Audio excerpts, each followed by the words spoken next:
আসহাবিহি ওয়া সাল্লাম।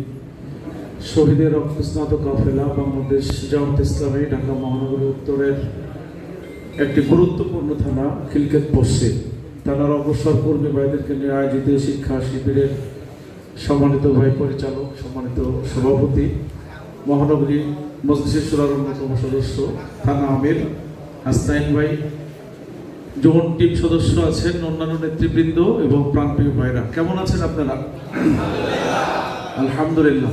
সত্যিকার অর্থেই আলহামদুলিল্লাহ তারাই বলতে পারে যারা ফিসাররায় ওয়াদ দাররায় ফিল উসরি ওয়াল ইসরি, সুখে দুঃখে, সচ্ছলতায় অসচ্ছলতায়, বিপদে আনন্দে আল্লাহর নাম স্মরণ করতে পারে, আল্লাহমুখী হতে পারে। আলহামদুলিল্লাহ কথাটার হক তাদের দ্বারাই মনে হয়। আলহামদুলিল্লাহ।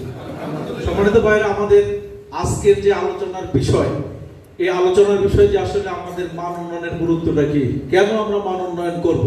সম্মানিত ভাইরা, পৃথিবীতে মানের উন্নয়ন মানে কি? যা মান আছে তার উপরে যেতে হবে, যা মান আছে এর উপরে যেতে হবে। আজকে যদি একেবারে সহজ কথায় বলে, আজকে এখানে যারা আছি শিরোনামটা হচ্ছে অগ্রসর কর্মী। সহযোগী ছিল, সক্রিয় সহযোগী ছিল, কর্মী ছিল, এখান থেকে আসছে অগ্রসর কর্মী। অগ্রসর কর্মীতে একটা ধাপ হবে, সেটা হচ্ছে রোপণ। এটার নাম কি?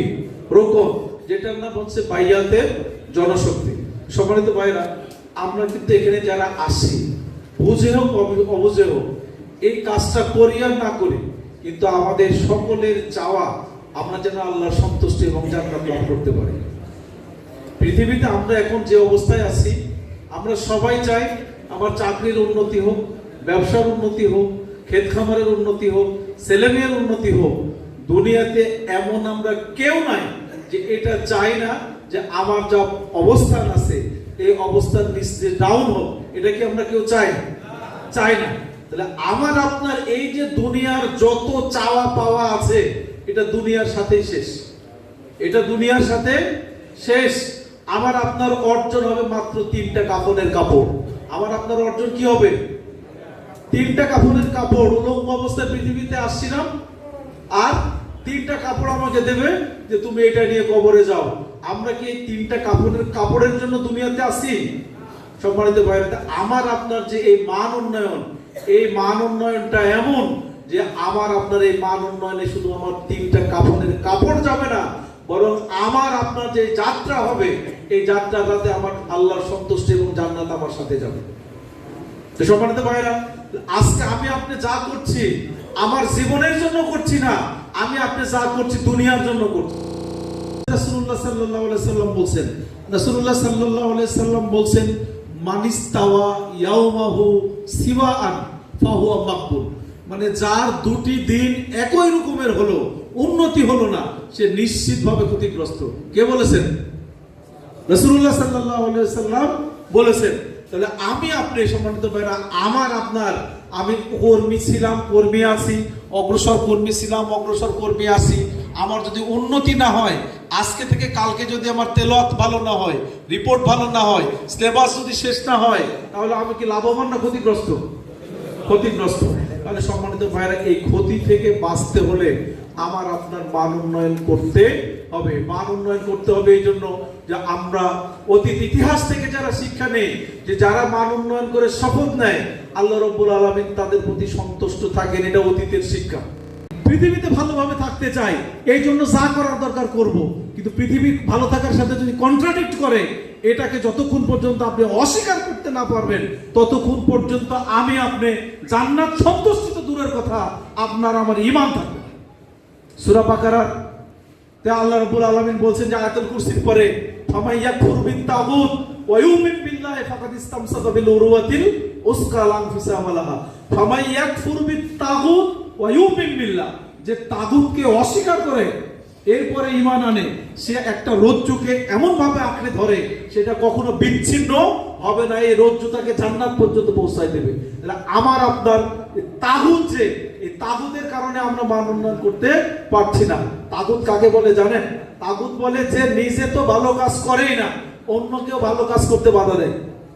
যার সম্পদ, যার চাকরি, যার ব্যবসা, যার ছেলে মেয়ে, যার বাবা মা, যার আত্মীয় স্বজন, যার অফিসের বস, যার বন্ধু বান্ধব আল্লাহর পথে দ্বীনের কাছে বাধা দেয় অথবা নিরুৎসাহিত করে, এরা সবাই আমাদের ইমানের শত্রু। কিসের শত্রু? ইমানের শত্রু। কোরআনে আল্লাহ তাআলা বলছেন, ইয়া আইয়ুহাল্লাযিনা আমানু ইন্না মিন আজওয়াজিকুম ওয়া আওলাদিকুম আদুওয়াল লাকুম ফাহযারুহুম। হে ঈমানদার লোকেরা, তোমাদের কোন সন্তান সন্ততি, স্ত্রী পুত্র পরিজন তোমাদের শত্রু, তাদের ব্যাপারে তোমরা সতর্ক হও, তাদের ব্যাপারে তোমরা সতর্ক হও। সম্মানিত ভাইরা, তাহলে আমার আপনার এই ইমানের এই বাধাগুলো আমাদেরকে যদি দূর করতে না পারি, ইমানের শত্রু। একজন লোক দোকান বন্ধ করে না, এই জন্য নামাজে যায় না, জামাতে দোকান বন্ধ করলে বেচা কিনা কমে যাবে, তার মানে তার দোকান তার ইমানের বন্ধু না শত্রু?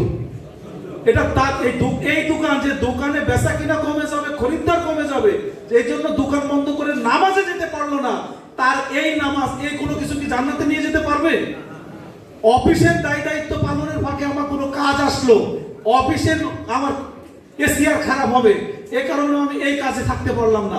অর্থাৎ দুনিয়ার কোনো ক্ষতি না করার পরে আমার যদি সময় হয়, তাহলে দুনিয়ার যে জিনিসগুলো আমাকে আল্লাহর পথে দ্বীনের পথে চলতে বাধা দেয়, এগুলোকে যতক্ষণ পর্যন্ত আমি চিহ্নিত করতে না পারবো, ততক্ষণ পর্যন্ত আমি আপনি মান উন্নয়ন করতে পারবো না। তাহলে এগুলোকে আমরা চিহ্নিত করতে পারবো তো ইনশাআল্লাহ। সম্মানিত ভাইরা, এরপরে ভালো কথা, আমি পজিটিভ দিক বললাম। নেগেটিভ দিকটা কি? আমি যদি মান উন্নয়ন না করি, বায়াত যদি না নেই, তাহলে আমার কি হবে? আল্লাহ রাসূল সাল্লাল্লাহু আলাইহি সাল্লাম বলছেন, মান মাতা, আব্দুল্লাহ ইবনে ওমর রাদিয়াল্লাহু তাআলা থেকে বর্ণিত হাদিস, মান মাতা ওয়া লাইসা ফি উনুকিহি বায়াতু ফামাতা মাইতাতিল জাহিলিয়া। যে লোক মারা গেল, বায়াত নাই, বায়াতবিহীন মৃত্যু হলো, তার মৃত্যু হবে জাহিলিয়াতের মৃত্যু। তার মৃত্যু হবে কি?